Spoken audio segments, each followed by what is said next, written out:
ఈ అవకాశాన్ని ఇచ్చిన దేవాది దేవునికి వేలాది వందనములు, స్తోత్రములు.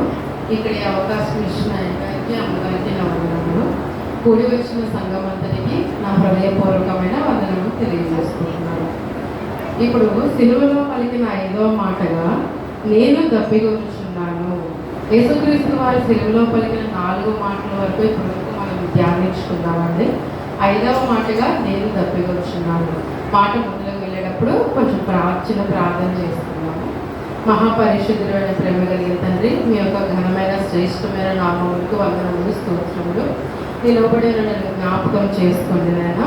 అయ్యా, మీ సిలువ చాటును నన్ను మరుగుపరిచి నీ ప్రియ బిడ్డలకు కావాల్సిన మాటలు నా ద్వారా మీరు మాట్లాడించమని వేడుకుంటూ, నీ ఆత్మతో మమ్మల్ని అందరినీ నింపమని వేడుకుంటూ, మా హృదయంలో తండ్రి ప్రభువా నీకు అనుకూలంగా ఉండడానికి సహాయం చేయమని వేడుకుంటూ, విన్న మాటలు హృదయంలో భద్రపరుచుకొని తలపోసుకొని జ్ఞాపకం చేసుకొని వాక్యానుసారంగా జీవించడానికి నీ కృప మాకు దయచేయమని వేడుకుంటూ, ఈ యొక్క ప్రార్థన యేసుక్రీస్తు వారి నామంలో అడిగి వేడుకొచ్చున్నాం తండ్రి.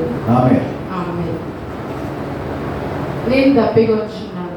సర్వ సృష్టిని సృష్టించిన సృష్టికర్త చెప్తున్న మాట, నేను దప్పిగొచ్చున్నాను. మరి ఎడారిలో నీటి బూకలను పుట్టించిన దేవుడు, సముద్రములను సృష్టించిన దేవుడు, బండ నుంచి నీళ్లు తెప్పించిన దేవుడు, సృష్టి అంతటిని సృష్టించిన దేవుడు చెప్తున్న మాట, నేను దప్పిగొచ్చున్నాను. యోహాను సువార్త 4:14 అందుకు యేసు, ఈ నీళ్లు త్రాగు ప్రతివాడును మరలా దప్పిగొనను, నేనిచ్చు నీళ్లు త్రాగువాడు ఎప్పుడూ దప్పిగొనడు అంటున్నారు. యేసుక్రీస్తు వారు ఏం చెప్తున్నారంటే, ఈ లోకానుసారమైన నీళ్లు కనుక మీరు త్రాగితే కొంత సమయానికి మరలా మీకు దప్పిక కలుగుతుంది, కానీ నేనిచ్చు నీళ్లు త్రాగువారు ఎప్పటికీ దప్పిగొనడు అని దేవుడి వాక్యము సెలవిస్తూ ఉన్నది. యోహాను సువార్త 7:37 ఎవడైనా దప్పిగొనేలా నా యొద్దకు వచ్చి దప్పి తీర్చుకొనవలెను, నా యందు విశ్వాసం ఉంచువాడెవడో లేఖము చెప్పినట్టు వాడి కడుపులో నుండి జీవజల నదులు పారును అంటారు. మీ ఎవరికైనా దాహం వేస్తే మీరు నా దగ్గరికి వచ్చి దప్పిక తీర్చుకోనండి అని చెప్తున్న దేవుడు ఇప్పుడు విచిత్రంగా సిలువలో పలుకుతున్న మాట ఏంటి అంటే, నేను దప్పిగొచ్చున్నాను. ఈ మాటని మనము శరీరానుసారంగా దేవునికి శారీరకంగా ఆయన దప్పికొనట్లేదు, కానీ ఆయనకి ఆత్మలో కొన్ని దప్పికలు ఉన్నాయట, ఆత్మలో కొన్ని దాహాలు ఉన్నాయట. ఆ దాహాలను ఈరోజు వాక్య రూపంగా మీతో పంచుకోవడానికి ఇష్టపడుతూ ఉన్నాను. దేవుడు కలిగి ఉన్న దాహంలో మొట్టమొదటి దాహంగా తండ్రిని మహిమపరచాలి అనేది ఆయన దాహము. లూకాసు వార్త 22:42 తండ్రి, ఈ గిన్నె నా యొద్ద నుంచి తొలగించుము, నీ చిత్తమైతే తొలగించుము, అయినను నా ఇష్టము కాదు, నీ చిత్తమే నెరవేర్చుము అంటారు. అంటే యేసుక్రీస్తు వారి భూమి మీదకి వచ్చినప్పుడు, తను పెరిగి పెద్దవాడైనప్పుడు తనకి చాలా స్వతంత్రం ఉన్నది. ఆయన ఏ పనైనా ఆయన ఇష్టానుసారంగా చేసుకోవచ్చు. కానీ మనం ఈ పరిశుద్ధ గ్రంథం చూసినట్లయితే ఎక్కడా కూడా ఆయన ఇష్టానుసారంగా ఏ పని ఆయన చేసినట్లుగా మనం చూడము. అంటే ఆయనకి ఎంతో స్వతంత్రం ఉన్నప్పటికీ ఆయన ప్రతి పని మీద, ప్రతి కార్యము మీద తండ్రి మీద ఆధారపడినట్లుగా, తండ్రి చిత్తానుసారంగా తన పని చేసినట్లుగా మనం చూస్తూ ఉంటాం. అంటే తండ్రికి లోబడే ఒక కుమారునిగా మనం చూడవచ్చు, విధేయత కలిగిన కుమారునిగా మనము చూడవచ్చు. అంతటి గొప్ప ప్రభువే తండ్రికి ఒక మాట కూడా జవదాటకుండా ఆయన చిత్తానుసారంగా నడుచుకుంటూ వస్తున్నప్పుడు, ఈరోజు నేను మీరు మనకు దేవుడు ఇచ్చిన చేతాల్లో, దేవుడు మనకి ఇచ్చిన ఉద్యోగం కానీ, వ్యాపారం కానీ, దేనిలో అయినా సరే మన చేతి పనుల్లో మనము ఆయనకి విధేయత చూపే వారంగా ఉన్నామా? ఆయన మాటను మనం గైకొంటూ ఆ విధేయతను మనము కుమారుడు తండ్రికి ఏ విధంగా చూపించారో ఆ విధంగా మనము ఎంతవరకు విధేయత దేవునికి చూపిస్తున్నాము? ఆయన యొక్క దాహం ఏంటి అంటే తండ్రిని మహిమపరచాలి అనేది ఆయన దాహం. ఈరోజు నా దాహం ఏమై ఉండాలి అంటే ఆయన ఇచ్చిన విధేయతను, ఆయన ఇచ్చిన ఆజ్ఞలను గైకొంటూ ఆ వాక్యమును అనుసరిస్తూ మనము ఎంతవరకు దేవుడిని మహిమపరుస్తున్నాము, మనము తిరిగి ఆ దాహము తీర్చే వరంగా ఉంటున్నామా అనేది మనం హృదయ పరిశీలన మనం చేసుకోవాలి. యోహాను సువార్త 4:34 నన్ను పంపిన వారి చిత్తము నెరవేర్చుటయు ఆయన పని తుదముచ్చుటయు నాకు ఆహారమై ఉన్నది అంటారు. ఆయన దాహం ఏంటి అంటే, ఆయన దప్పిక ఏంటి అంటే తండ్రి ఇచ్చిన పనిని తుదముట్టించడమే ఆయన యొక్క ఆహారము, ఆయన యొక్క దప్పిక అయి ఉన్నవి. ఆ ఆహారము, ఆ దప్పిక ఆయనకు ఉన్నంత వరకు ఏది కూడా ఎక్కడ కూడా ఆయన స్వహగా ఏ పని చేసినట్లుగా మనం చూడట్లేదు. ఆయన వచ్చిన పని ఆయన మన కోసము మన పాపముల నిమిత్తము మరణించాలి అని జగత్పునాది వేయబడక మునిపే మరి నిర్ణయ కాలంలో నిర్ణయించుకొని ఆయన వచ్చి శిలువ కార్యము జరిగించి మన పాపముల నిమిత్తం మరణించి తిరిగి వెళ్ళిపోయారు. ఆయనకి ఇవ్వబడిన పనిలో ఆయన ఒక క్రమశిక్షణతో, ఆయన ఒక విధేయతతో తండ్రిని మహిమపరచాలి, తండ్రిని మహిమపరచడమే నా దాహమై ఉన్నది అని దేవుడు మాట్లాడుతూ ఉన్నారు.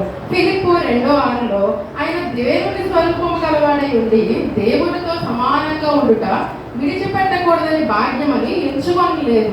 ఆయన మరి దేవుడి కుడిపార్శ్వం, మన తండ్రి కుడిపార్శ్వమున కూర్చునే దేవుడై ఉండి ఆయనతో విడిచిపెట్టకూడదని భాగ్యమని ఎంచుకోలేదు. కానీ ఒక నరరూపిగా, నరస్వభావం ఎత్తి మానవ మాతృడిగా మన పాపముల నిమిత్తము ఆయన ఇక్కడికి వచ్చి శిలువలో ఆయన త్యాగము చేసి ఆయన రక్తం అర్పించి మనల్ని విడిపించడమే ఆయన దాహమై ఉన్నది.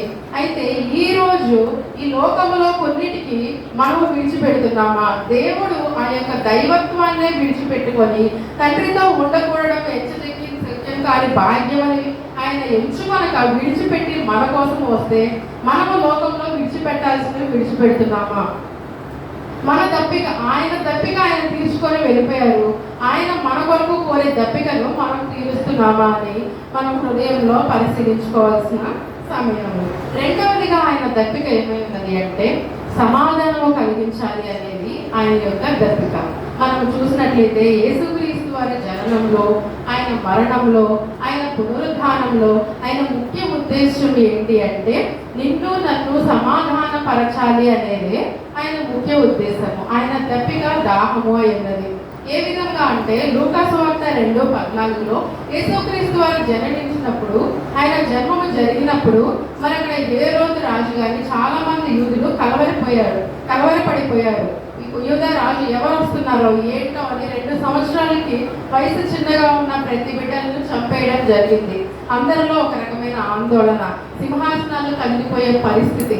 ఆ పరిస్థితుల్లో అందరూ ఒక కలవరంలో ఉంటే దేవుడు తనకి ఇష్టమైన బిడ్డలతో మాట్లాడుతున్న మాట ఏంటంటే సర్వోన్నతమైన స్థలంలో దేవుడికి మహిమయు, ఆయనకి ఇష్టమైన మనుషులకు భూమి మీద సమాధానము కలుగుతుందంట. ఆయనకి ఇష్టం లేని వారికి ఎప్పుడూ అలాగే అసమాధానంతో ఉంటారు. కానీ ఆయనకి ఇష్టమైన ప్రజల కంట భూమి మీద సమాధానము కలగ చేయడానికే ఆయన దాహమై ఉన్నది. దాని కొరకు ఆయన మన మధ్యకి వచ్చినట్లుగా మనము చూడవచ్చు. కొలస్సీ పత్రిక 1:22 తన సన్నిధిని పరిశుద్ధులుగాను నిర్దోషులుగాను నిరపరాధులుగాను నిలవబెట్టుటకు ఆయన మాంసయుక్తమైన దేహమందు మరణము వలన ఇప్పుడు మమ్మల్ని సమాధాన పరీక్షను అంటారు. ఎవరి సన్నిధిని అంటే తండ్రి సన్నిధిని నిన్ను నన్ను నిర్దోషులుగా, నిరపరాధిగా, నిందారహితంగా నిలవబెట్టడానికి క్రీస్తు వారు కుమారుడిగా తన మాంసయుక్తమైన దేహమందు మరణము వలన మనల్ని సమాధాన పరిచారంట. ఎందుకు అంటే తండ్రి అంత ఉన్నతమైన దేవుడు, అంత పరిశుద్ధమైన దేవుడు, మనము ఇంత ఘోరమైన పాపులము. ఆ పరిశుద్ధ దేవుని ఈ ఘోరమైన పాపితో సమాధాన పరచడానికి అది ఎవరి శక్యము కాదు. కానీ తిమోతి 2:5 దేవుడు ఒక్కడే, దేవునికి నరుడికి మధ్యవర్తి ఒక్కడే, ఆయన క్రీస్తు యేసు అను నరుడు. ఆ యొక్క దేవాది దేవుడు తన దైవత్వాన్ని విడిచిపెట్టి ఒక నరుడిగా తండ్రికి మనకి సమాధానము కలిగించడానికి ఆయన ఈ భూమి మీదకి వచ్చినట్లుగా మనం చూస్తాము. నా నిమిత్తము, నీ పాపము నా పాపముల నిమిత్తము ఒక సమాధానార్థమైన శిక్షను ఆయన శిలువలో భరించారు.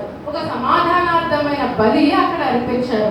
పాత నిబంధనలో మనం చూసినట్లయితే అక్కడ చాలా బలులు అర్పిస్తూ ఉంటారు. ఆ బలులో ఒక రకమైన బలి సమాధాన బలి అని ఉంటుంది. ఈ రోజు మన పాపములను తండ్రితో మనల్ని సమాధాన పరచడానికి ఆయన ఎంతగానో ఇష్టపడి ఆయన తన దేహంలో తన ఆత్మలో దాహం ఉంచుకొని ఆ దప్పిక ఒక నరుడిగా, ఒక మధ్యవర్తిగా మన కొరకు వచ్చి శిలువలో తన ప్రాణం పెట్టి ఆయన దప్పికను తీర్చుకున్నట్లుగా మనం చూసుకోవచ్చు. ఆయన యొక్క పునరుద్ధానమై తిరిగి వెళ్ళిపోయినప్పుడు ఆయన జననం అప్పుడు ఏ విధంగా కలవరం ఉన్నదో ఆయన పునరుద్ధానంలో కూడా అదే విధమైన కలవరము ఉన్నది. ఆయన పునరుద్ధానం నమ్మని కొంతమంది యూదులు ఉన్నారు. నమ్మిన తన శిష్యులే ఆయన మరలాగా వస్తారా, ఆయన పునరుద్ధానం జరుగుతుందా అని చాలా మందిలో చాలా రకాలైన కలవరం ఉన్నది. ఆ సమయంలో క్రీస్తు వారు శిష్యుల మధ్య మధ్య ప్రత్యక్షమై ఆయన పలికిన మొట్టమొదటి మాట, మీకు సమాధానము కలుగునుగాక అని పలికారు. ఈ యొక్క సమాధానము ఆయన కలిగించాలి అనేది ఆయన యొక్క దాహంగా మనం చూడవచ్చు. కీర్తన 147:14 నీ సరిహద్దుల్లో సమాధానము కలగ చేయువాడు ఆయనే అని ఉంటుంది. ఈ దేవుడు ఇంత మన సరిహద్దుల్లో సమాధానం కలుగజేసి గొప్ప పరిశుద్ధునికి ఇంత పాపి అయిన మనకి మధ్యవర్తిగా ఉంది. ఆయన జనన మరణ పునరుద్ధానాల వల్ల సమాధాన పరిచిన ఈ యొక్క దేవుని దాహము ఆయన తీర్చుకున్నారు. కానీ ఈరోజు మనం ప్రశ్నించుకోవాల్సింది ఏంటి అంటే, ఆ సమాధానం మనం కలిగి ఉన్నామా? మన హృదయంలో నెమ్మది ఉందా? మన హృదయంలో సమాధానం ఉందా? మన ఇరుగు పొరుగు వారితో మనం సమాధానంగా ఉన్నామా? మన ఇంట్లో వారితో మనం సమాధానంగా ఉన్నామా? భార్యకి భర్తకి సమాధానం ఉందా? తల్లికి బిడ్డలకి సమాధానం ఉందా? అసలు మన సమాధానం మనం కలిగి ఉన్నామా? లేదు అంటే సమాధానము కలిగి ఉన్నాము అన్న ఒక ముసుగులో, ఒక భక్తిలో మనం జీవిస్తూ ఉన్నామా? ఆయన దాహం అయితే తీర్చుకున్నారు. కానీ ఈరోజు మన దాహం కొరకు దేవుడు మనల్ని ప్రశ్నిస్తున్న మాట, సమాధానంగా ఉండమని ఆయన మాట్లాడుతున్నారు. ఎందుకంటే ఆయన సమాధాన పుత్రుడిగా వచ్చి మనకి ఆ సమాధానం కలగజేశారు. కాబట్టి ఆ సమాధానం మనం కూడా కలిగి ఉండాలి అనేదే ఆయన దాహంగా మనం చూడవచ్చు. మూడవదిగా సత్యమును స్థాపించాలి అనేది ఆయన యొక్క దాహం అంట. యోహాను సువార్త 17:17 సత్యమందు వారిని ప్రతిష్ఠించము, నీ వాక్యము సత్యమే అని వాక్యం సెలవిస్తూ ఉన్నది. దేనితో ప్రతిష్ఠించమంటున్నారంటే సత్యమందు ప్రతిష్ఠించాలంట. ఆయన వాక్యమే ఆ సత్యము అని ఈరోజు దేవుడు మనతో మాట్లాడుతూ ఉన్నాడు. ఆ వాక్యము మరి కృపాసత్య సంపూర్ణమై మన మధ్యకు వచ్చినప్పుడు మనం ఆ సత్యాన్ని ఎంతవరకు గ్రహిస్తున్నాము? ఆ వాక్యాన్ని ఎంతవరకు మనము మన హృదయాల్లో భద్రపరుచుకుంటున్నాము? వాక్యానుసారమైన జీవితాలనే మనం కలిగి ఉన్నామా లేదా అనే ప్రశ్న మనం వేసుకోవాలి. మరి ఎంతో మంది సత్యాన్వేషకులు ఈ సత్యాన్ని కనుగొనడానికి, నిజమైన దేవుడు ఎవరు అని కనుగొనడానికి చాలా రకాలైన పిహెచ్డీలు, చాలా రకాలైన వివిధ డిగ్రీలు చేస్తూ ఉన్నారు. వారందరిలో కొంతమందికి తెలిసిన విషయం ఏంటి అంటే, యేసు క్రీస్తుయే సత్యము అని తెలుసుకున్నారు.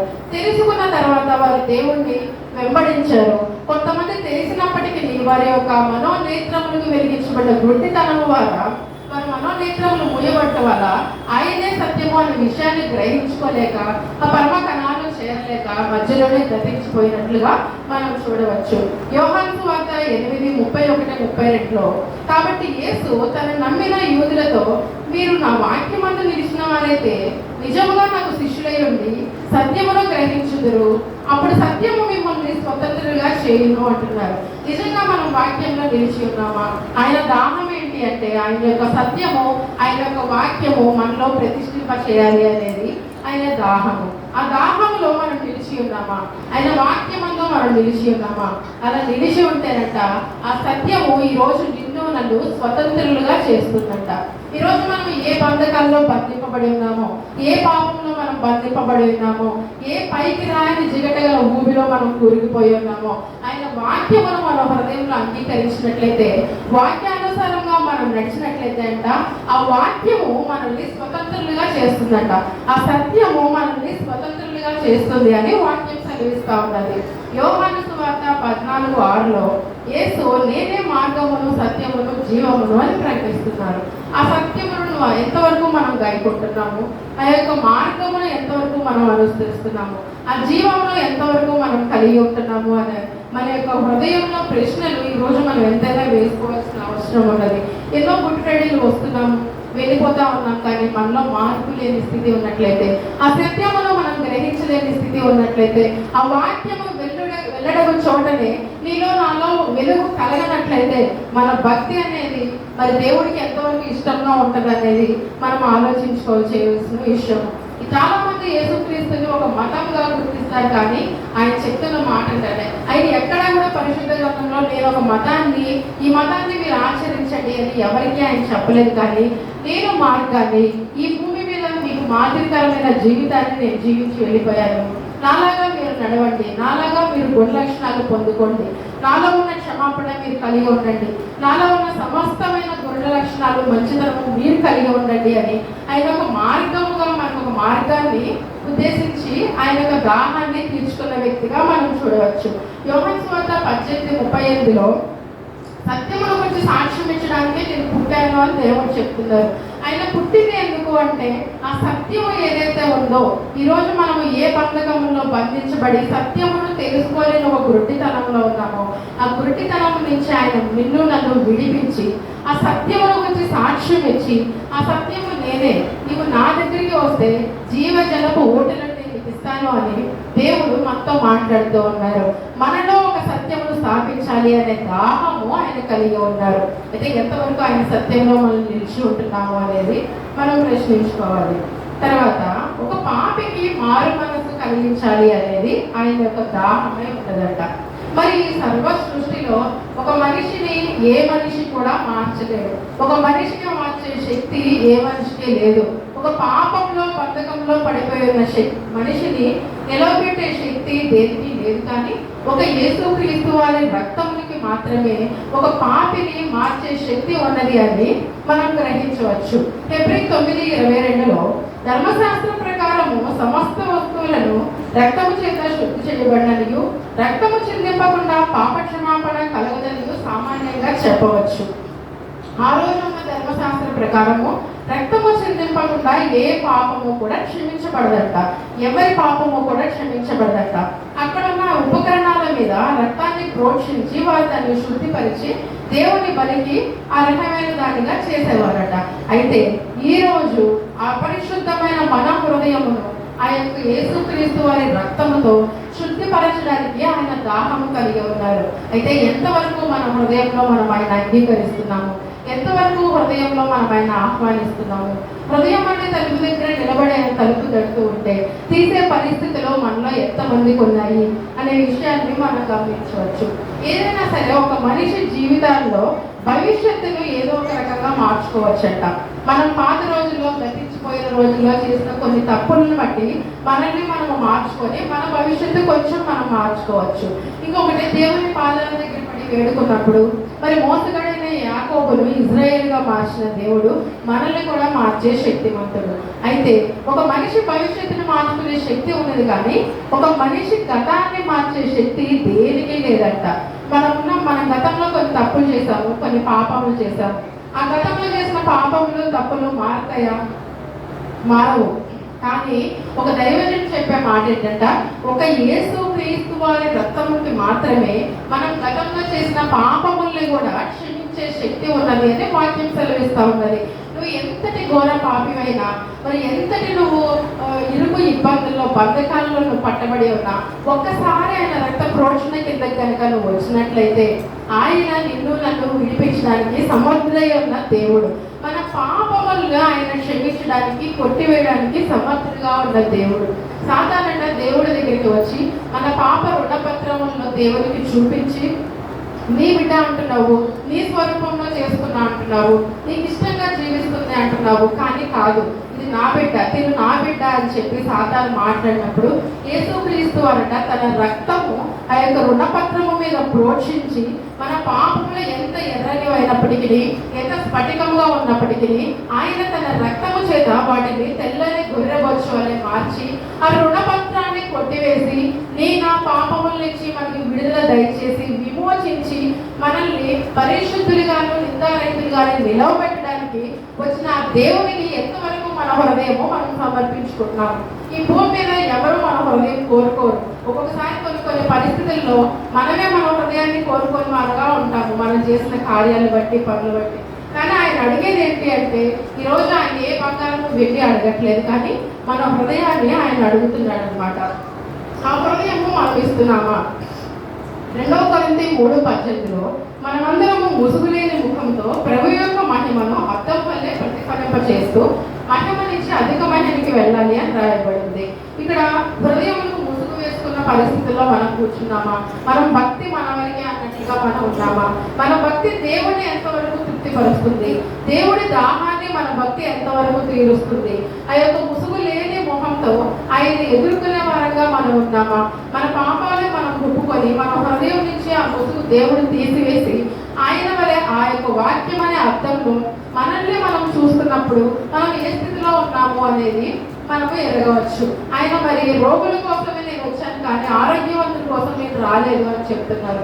అయితే మనమంతా ఆరోగ్యవంతులు వైద్యులము అని చెప్పి మనం ఆయన సన్నిధిలోకి వస్తున్నట్లయితే మనం ఆయన సన్నిధికి రావాల్సిన అవసరం లేదు. ఎందుకంటే రోగికే వైద్యుడు కావాలి, కానీ ఆరోగ్యవంతుడికి వైద్యుడు అవసరం లేదని వాక్యం సెలవిస్తూ ఉన్నది.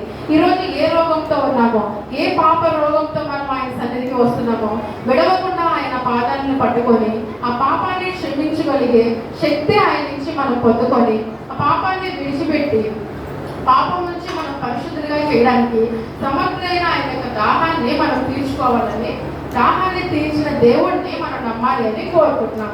చివరిగా మనము ఈ యొక్క అమర్త్యతను మనం వెతకాలి. మర్త్యమైన శరీరం నుంచి అమర్త్యతను ఇచ్చే దేవుడు, క్షయమైన శరీరం నుంచి అక్షయతను ఇచ్చే దేవుడు. బలహీనమైన దానిగా విత్తబడిన మన శరీరము బలమైన దానిగా తిరిగి లేపబడాలి అంటే మనకున్న ఒకే ఒక మార్గము యేసుక్రీస్తు వారి రక్తము. ఆయన శిలువ రక్తము, ఆయన శిలువలో నీ కొరకు నా కొరకు చెల్లింపబడిన రక్తము ద్వారానే ఆయన యొక్క మరణానుభవంలో సహానుభవము కలవారమై మనము ఆయన యొక్క పునరుద్ధానంలో కూడా ఇదే విధంగా సహానుభవము కలవారని కోరుకుంటూ ఉన్నాం. మరి ఆ రోజు ఆయన నేను తప్పికొచ్చున్నాను అన్నప్పుడు వారి చివరిలో ఒక చేదు చిరకను ఆయన నోటికి ఇచ్చినట్లుగా మనం చూస్తున్నాము. మనం ఆయన దాహం తీర్చేవారంగా ఉన్నామా, లేదంటే చేదు చిరకను ఆయన నోటికి ఇచ్చేవారంగా ఉన్నామా?